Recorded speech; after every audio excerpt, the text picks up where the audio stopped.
요한복음 3장, 우리가 잘 아는 말씀인데 요한복음 3장 16절과 17절입니다. 제가 가지고 있는 신약성경으로는 178페이지에 있습니다. 신약성경 178페이지 요한복음 3장 16절과 17절입니다.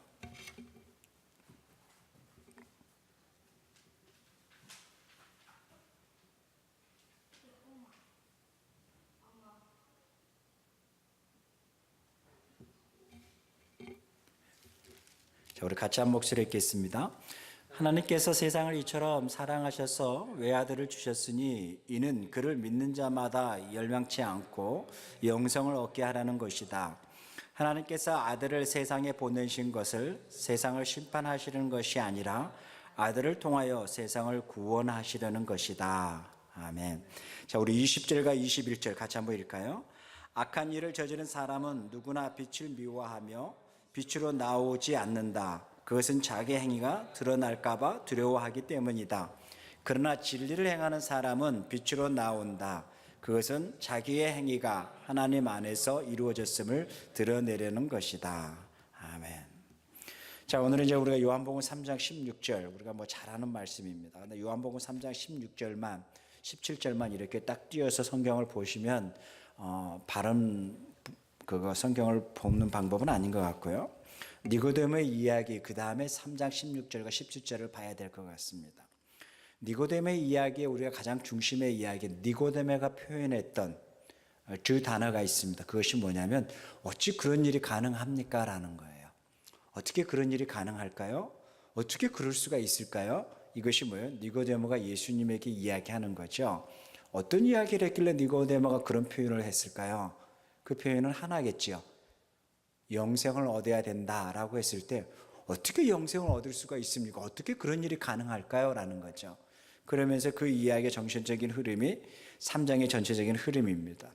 그러고 난 다음에 16절과 17절 영생에 대해서 이야기를 하는 겁니다. 15절에 보면 영생에 대해서 이야기했을 때 이렇게 이야기하죠. 15절 같이 해요. 그것을 그를 믿는 사람마다 영생을 얻게 하려는 것이다 라는 거죠. 어떤 사람이 영생을 얻을까요? 라는 거예요. 니고데모가 어떻게 그게 가능합니까? 라는 질문. 그 다음에 예수님이 그것을 믿는 사람마다 영생을 얻는다라고 이야기합니다. 그러면 무엇을 믿는 사람이 영생을 얻는 것인가요? 라는 거예요. 자, 예수님이 이야기하는 것은 믿는 사람마다 영생을 얻는다라는 것과 니고데모가 생각하는 영생은 어떻게 그것이 가능합니까? 라는 부분이죠. 자, 이 부분 속에서 니고데모가 가지고 있는 사고의 틀과 예수님이 전하는 이 복음의 사고의 틀은 얼마나 많은 차이점이 있는가에 대해서 우리가 유대인의 사고의 중심에서 유대인의 가치관에서 한번 생각해 보자라는 거예요. 유대인의 생각들은 도무지 그들에게는 받아들이지 못하는 부분이 있죠. 그게 뭘까요? 이방인이 유대인이 된다라는 것은 그들은 받아들이지 못하는 거죠. 그러다 보니까 그들이 가지고 있는 절차가 있잖아요. 어떤 절차가 있어요? 이방인이 유대인이 되려면 일정한 교육을 받아야 되고 그것뿐만 아니라 할례를 받아야 되고 그 가정들이 그들이 스스로 만들어냈던 어떤 가정의 코스가 있단 말이죠. 그 가정을 통해서 유대인으로 오지만 그 또한 이방인으로서 유대인이기 때문에 그 안에서의 전통성의 문제, 전통성의 이야기들이 끊임없이 있겠죠. 이것이 뭐예요? 갈라디아에서 뿐만 아니라 예배에서 바울 서신에서 끊임없이 나오는 이야기가 뭐예요? 전통성의 이야기. 참 그리스도인, 참 유대인이 누구냐? 이방인에게 복음을 전할 때에 너희들이 무조건 믿는다고 해서 유대인이 되는 것도 아니고 믿는다고 해서 하나님의 자녀가 되는 것이 아니다 라고 이야기하는 게 뭐예요? 이방인들에게 복음을 전하고 난 다음에 그 전통 유대인이라고 하는 그들이 끊임없이 그 다음에 이야기하는 스토리가 동일한 이야기 아니에요? 바울은 뭐예요? 믿기만 하면 예수 그리스도를 믿으면 영생을 얻습니다. 하나님의 자녀가 됩니다. 라고 이야기하고 난 복음의 이후에 또 다른 그룹이 나타나죠. 어떤 그룹일까요? 예루살렘에서 내려왔었던 바리새파 유대인들. 그들은 무엇을 이야기해요? 그렇게 해서 너희들이 하나님의 자녀가 되는 것이 아니다. 하나님의 자녀는 뭐예요? 이러이러한 것으로 하나님의 자녀가 되는 것이다 라는 거예요. 그것이 뭐예요? 그들이 가지고 있는 변화되지 아니하는 그들이 가지고 있는 하나님의 자녀됨, 다른 말로 표현하면 그들이 가지고 있는 아브라함의 자손, 누가 아브라함의 자손이냐라고 하는 아브라함의 자손의 전통성, 이 부분 속에서 끊임없이 논쟁이 벌어지는 거죠. 이것이 니고데모의 이야기 속에서 저변에 깔려있는 그들의 사고와 가치관입니다. 니고데모의 사고와 가치관은 뭐예요? 어떻게 아브라함의 자손이 될 수가 있습니까? 어떻게 영생을 얻을 수가 있겠습니까? 라는 부분인 거죠. 어떻게 영생을 얻을 수가 있습니까? 라는 질문인 거죠. 이 모든 부분 속에서의 15절과 16절과 17절이 그 니고데모의 사고 속에서 벗어나서 이제는 모든 이들에게, 세상의 모든 이들에게 믿기만 하면 영생을 얻는다라고 이야기합니다. 누가요? 아브라함의 자손이요? 아니요. 모든 사람이요. 여기에서 복음이 단순히 아브라함의 자손이라는 틀, 단순히 유대인이라는 그 틀에서 벗어나서 모든 사람이라는 거예요. 그들이 생각하는 아브라함의 자손이 누구일까? 유대인들이 생각하고 있는 전통파 유대인들, 니고데모뿐만 아니라 전통파 유대인들이 생각하는 아브라함의 자손이 누구일까라는 거예요. 여기에 대해서 끊임없이 그들의 속에서 가지고 있는 논리가 있고 사고가 있고 그들이 끊임없이 이야기하고 있는 전통 유대인들의 그들의 세계관이 있지 않겠어요? 그들의 부분 속에서 누가 아브라함의 자손이에요? 하나님 앞에 선택받은 백성. 그럼 누가 선택받은 백성이에요? 그들이라고 생각하는 거겠죠. 그러기에 우리는 아브라함의 자손이라는 거죠. 그러기에 이 복음은, 이 굿뉴스는 누구에게 와야 된다고 생각하는 거예요? 당연히 아브라함의 자손인 우리에게 와야지요 라는 논리가 되는 거죠. 이 영생은 누구에게 와야 되는 거예요? 당연히 우리에게 와야 되겠죠 라는 거예요. 예수의 이 복음은 당연히 이방인에게 복음이 아니라 우리에게 와야 될 굿뉴스가 돼야 되겠죠. 우리에게 와야 될 영생이 돼야 되겠죠. 우리에게 와야 될 복음이 돼야 되겠죠. 왜요? 아브라함의 자손이기 때문에. 이들이 가지고 있는 아이덴티티뿐만 아니라 이들이 정체성의 부분이 이 부분이라는 거예요. 자, 이러한 부분 속에서 마태는 그 부분을 유대인들이 가지고 있는 사고의 틀, 가치관의 틀을 마태는 이렇게 접근하죠. 마태복음 3장 한번 볼까요? 마태복음 3장 8절과 9절에 보면 이렇게 이야기합니다. 회개에 합당한 열매를 맺고 속으로 아브라함이 우리의 조상이라고 생각하지 말라. 내가 너희에게 이르노니 하나님은 능히 이 돌들로도 아브라함이 자손이 되게 한다라고 이야기하고 있습니다. 자, 여기에 보면 유대인들에게 이야기하는 거예요. 다른 이들에게 자기들 스스로가 아브라함의 자손이라고 생각하고 있는 부분들, 그리고 이것은 당연히 우리에게 와야 될 굿뉴스고 우리에게 와야 될 복음이라고 생각하고 있는 그 유대인의 사고에 가지고 있는 전통 유대인들을 향해서 이렇게 이야기하고, 너희들 속으로 아브라함이 우리 조상이라고 생각하지 말라라고 이야기합니다. 그러면서 뭐라고 이야기해요? 이 돌들로도, 인격체도 아닌 이 돌들로도 하나님은 아브라함이 자손이 되게 할 수 있다라는 거예요. 자, 그러면 이 말을 반대로 해석해 보자고요. 누가 아브라함이 자손 되게 하세요? 나인가요? 아니죠. 하나님이 아브라함 자손 되게 하시잖아요. 내가 아브라함의 자손이 되는 게 아니라 하나님이 아브라함의 자손이 되게 하시는 거잖아요. 내가 어떤 가정으로서의 어떤 모습으로서의 아브라함의 자손이 되는 것이 아니라 나로부터서의 아브라함의 자손이 아니라 이 아브라함의 자손은 하나님으로부터서 오는 거잖아요. 하나님이 이것으로도 아브라함이 자손이 되게 하겠다라는 것은 뭐예요? 아브라함의 자손은 하늘로부터서 하나님으로부터서 온다라고 이야기하는 거잖아요. 자, 이 부분 속에서의 전통 유대인들이 가지고 있는 사고와 그 다음에 예수님의 이 복음의 가치관과는 너무나 많은 차이점이 있다라는 거죠.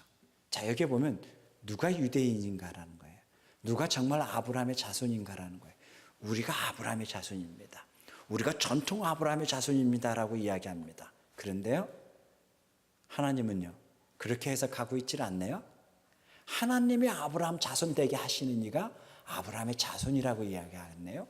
그것을 헬라의 언어적인 부분 속에서 이렇게 표현하네요. 뭐라고요? 믿는 사람마다, 그것을 믿는 사람마다 무엇이 되게 하겠다고요? 아브라함의 자손이 되게 하겠다라는 언어로 해석할 수가 있겠네요. 믿는 사람마다 영생을 얻는다? 아브라함의 자손만이 영생을 얻는다라는 틀을 조금 벗어나서 조금 더 열린 사고로 우리가 생각해 봤을 때 믿는 사람마다 아브라함의 자손이 되게 하겠다? 믿는 사람마다 영생을 얻게 하겠다? 이것이 뭐예요? 복음이라는 거예요. 그래 누가 아브라함의 자손입니까? 믿는 사람이 아브라함의 자손인 거죠. 이제 이것이 뭐예요? 유대인들의 사고와 우리의 사고와 바울이 전했던 복음 갈라디아 에베소 교회 전통 바리새파 유대인들이 예루살렘에서 갈릴리까지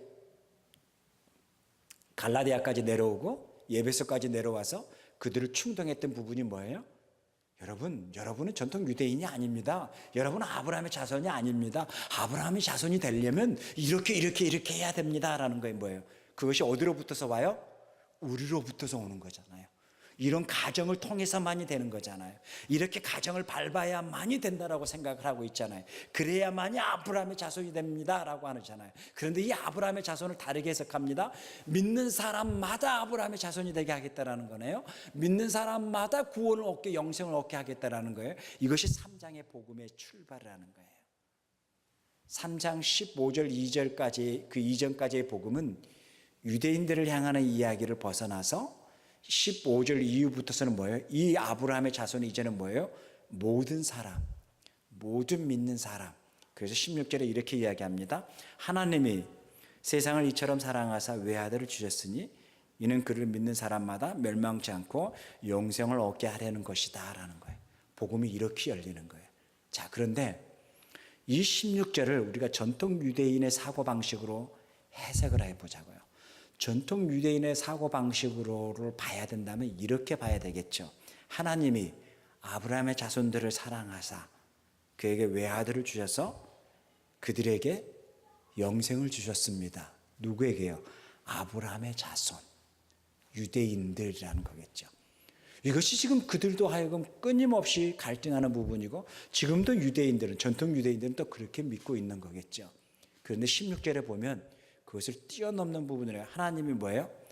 유대인이 아니라 아브라함의 자손이 아니라 하나님의 창조하신 모든 만물을 포함하고 있는 이 세상을 이처럼 사랑하사라는 거예요. 자, 여기서 보면 창세기 1장으로 넘어갈까요? 하나님이 무엇을 사랑한다고요? 이 세상을 이처럼 사랑하사 어떤 것만큼요? 심히 좋았다라고 스스로 고백했던 것만큼요. 모든 만물을 창조하시고 하나님이 깜짝 놀라세요. 너무 좋아가지고요. 아니 너무너무 좋다라고 스스로 그냥 기뻐하시고 만족하시네요. 하나님이 이처럼 사랑하사 어떤 것을요? 당신이 창조하신 이 모든 세상을 하나님이 이처럼 사랑하사 그리고 난 다음에 뭐예요? 그에게 외아들을 주셨으니 그리고 그를 믿는 자마다 멸망하지 아니하고 생명을 주시겠다라고 이야기하는 거예요. 이 복음이 누구를 위한 복음일까요? 유대인들을 위한 복음일까요? 이 복음은 나를 향하는 복음이라는 거예요. 왜 나를 향하는 복음일까요? 라는 거예요. 왜 우리 자녀들을 향하는 복음일까요? 라는 거예요. 창세기 1장에는 그 창조의 사건 속에는 누가 포함되어 있어요? 우리가 포함되어 있기 때문이라는 거예요. 창세기 1장에는 하나님이 심히 좋았다라고 하는 부분에는 우리의 자녀들이 포함되어 있기 때문인 거예요. 하나님이 창세기 1장에서 창조하시고 심히 좋았다라고 기뻐하신 부분에는 우리의 모든 세대가 창조되어 있기 때문에 가능하다라는 거예요. 그러게 하나님이 그들을 사랑하사 그 외아들을 주셨으니 이는 그를 믿는 자마다 영생을 주겠다라고 복음을 선포하는 거다라는 겁니다. 그러고 난 다음에 17절에 이렇게 이야기합니다. 하나님께서 아들을 세상에 보내시는 목적에 대해서 이야기하네요. 뭐라고 이야기해요?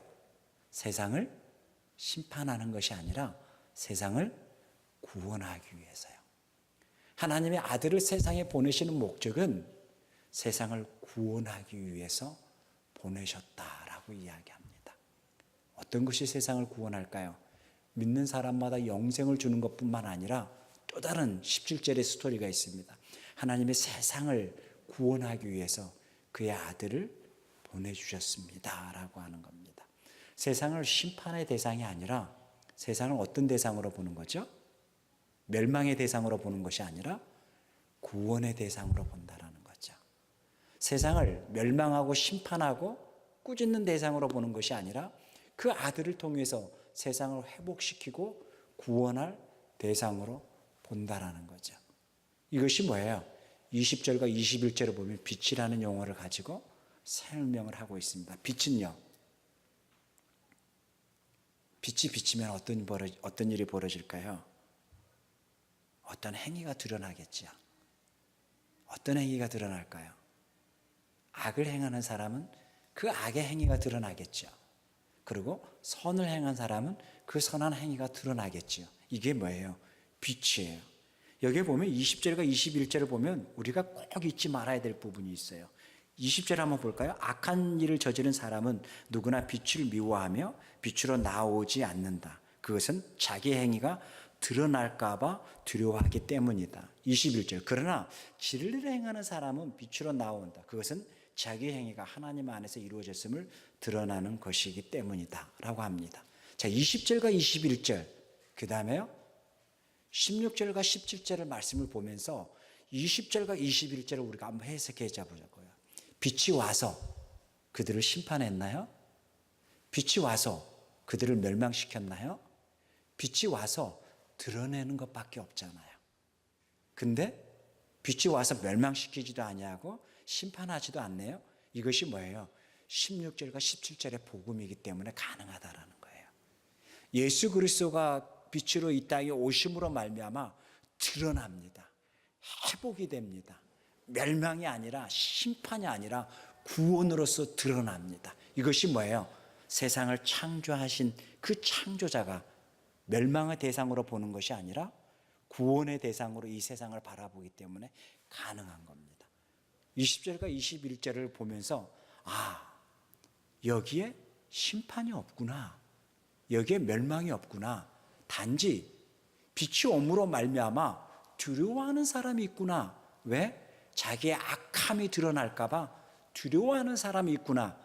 그 자체가 빛의 능력이구나 라는 거죠.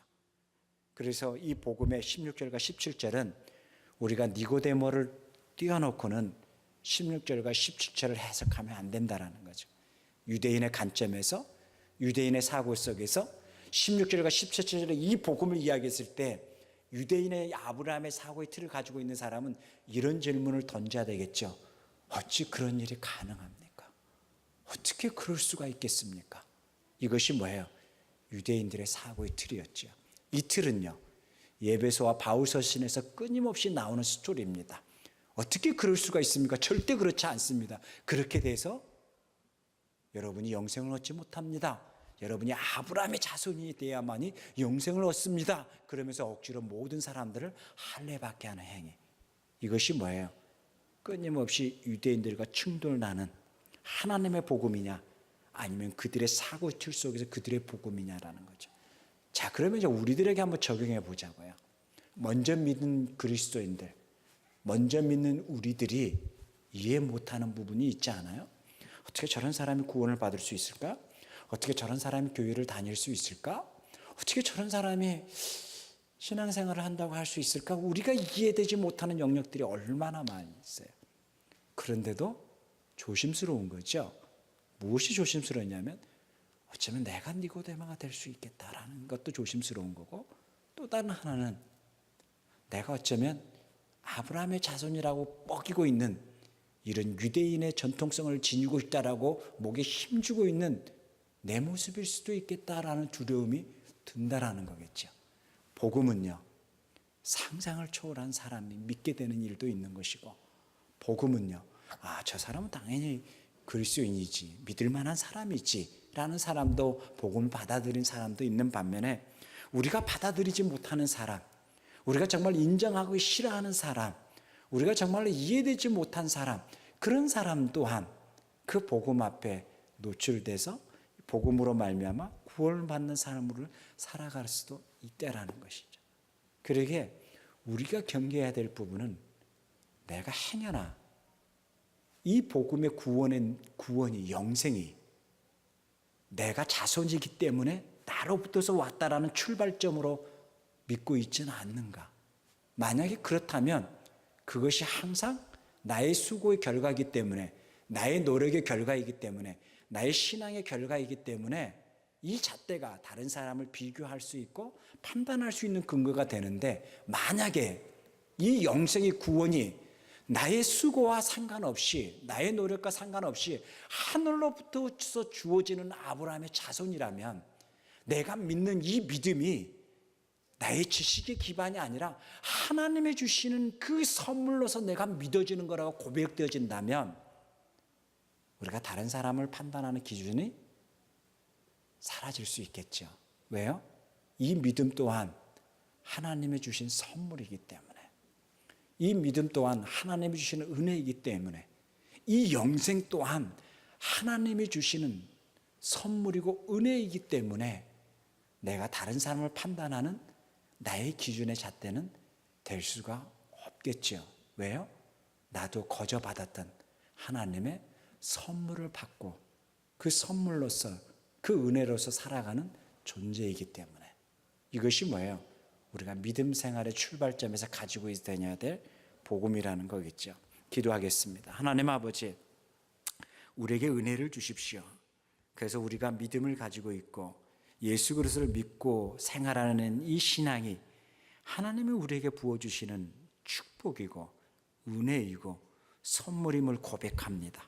어느 때는 나의 신앙의 수고로 말미암아 이렇게까지 왔다라고 자부심을 느끼고 싶을 때도 있겠지만, 행여나 그러한 모습 속에서 넘어지는 신앙이 아니라 오직 예수 그리스도를 믿음으로 말미암아 얻어지는 그 구원이 하나님의 은혜이고 하나님의 선물임을 날마다 고백하면서 갈 수 있는 우리 성도들의 삶이 될 수 있도록 축복해 주시기를 원합니다. 감사합니다. 예수님의 이름으로 기도하옵나이다.